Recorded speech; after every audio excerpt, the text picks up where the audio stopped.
নমস্কার, welcome to ভুরিভোজ।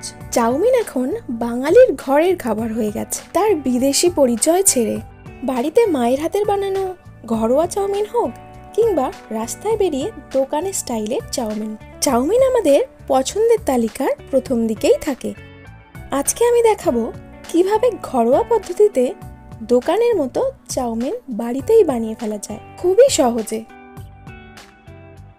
একবার এইভাবে বানিয়ে দেখুন, চাউমিন হবে একদম ঝরঝরে আর স্বাদ হবে ঠিক দোকানের মতো। সহজ এই প্রসেসটা একবার দেখিয়ে দেওয়া যাক। সবার প্রথমে কিছুটা জল আমি হালকা করে গরম করে নেব, ওর মধ্যে 1 চামচ নুন আর 1 চামচ সাদা তেল দিয়ে। জলটা যেন খুব বেশি গরম না হয়ে যায় সেই দিকে খেয়াল রাখতে হবে। জলটা হালকা গরম হয়ে গেলে ওর মধ্যে দিয়ে দেব চাউমিন। এবার এই হালকা গরম জলে 5 মিনিট মতো চাউমিনটা ভিজিয়ে রাখতে হবে। এবার 5-7 মিনিট হয়ে গেলে এটা ছেঁকে জল ঝরতে দেব। জলটা ভালোভাবে ঝরে গেলে এতে কিছুটা সাদা তেল মাখিয়ে রেখে দেব। এবার বানিয়ে নেওয়া যাক সসটা। এর জন্য আমি নেব 3 থেকে 4 চামচ সয়া সস, 3 থেকে 4 চামচ চিলি সস আর নেব 4 থেকে 5 চামচ টমেটো সস। সসটা আমি বানিয়ে রাখলাম এই কারণে যাতে রান্নার সময় একটা সস দিতে গিয়ে অন্য সসটা পুড়ে না যায়। এখন কড়াইতে একটু সাদা তেল দিয়ে এর মধ্যে দিয়ে দেব 1 চামচ রসুন কুচি আর 1 চামচ আদা কুচি। এগুলোকে হালকা করে ফ্রাই করে নেব। এবার তেলের মধ্যে দিয়ে দেব কিছুটা বিনস কুচি আর 2-3টে চেরা কাঁচা লঙ্কা। এটা হালকা করে ফ্রাই করে নিয়ে এর মধ্যে দিয়ে দেব গাজরটা ভাজতে ভাজতে এর মধ্যে দিয়ে দেব লম্বা করে কুচিয়ে রাখা পেঁয়াজ।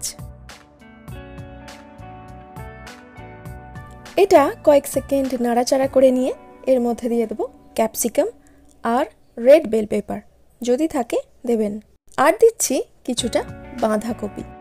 গ্যাসের ফ্লেমটা মিডিয়াম টু হাই রেখে সবজিটা কিছুক্ষণ নাড়াচাড়া করে নেব।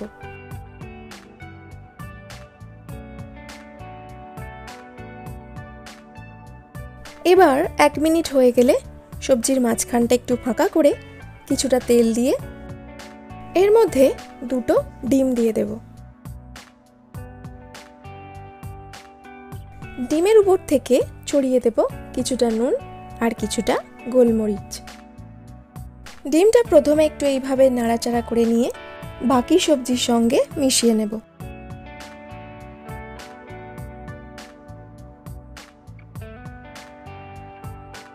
এবার সবজির মধ্যে দিয়ে দেব পরিমাণ মতো নুন।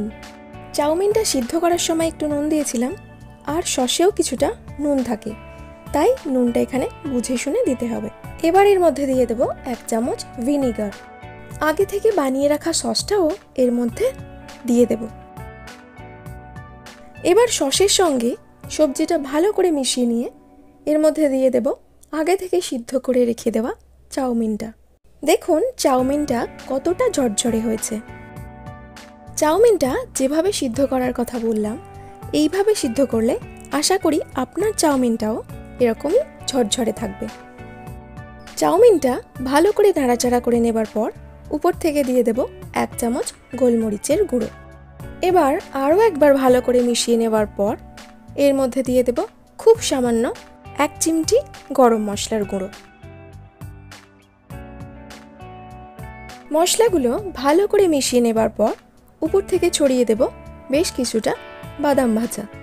ফাইনালি চাউমিনের সঙ্গে বাদামটা ভালোভাবে মিশিয়ে নেওয়ার পরেই রেডি হয়ে যাবে আমাদের চাউমিন। এবার শুধু এটাকে গরম গরম প্লেটে সার্ভ করে খাওয়ার পালা। এটা গরম গরম খেতে যতটা সুন্দর লাগবে টিফিনেও দিয়ে দেখুন, ঠান্ডা হয়ে গেলেও এর টেস্ট কমবে না। ছোট থেকে বড় সবার টিফিন খালি হবেই।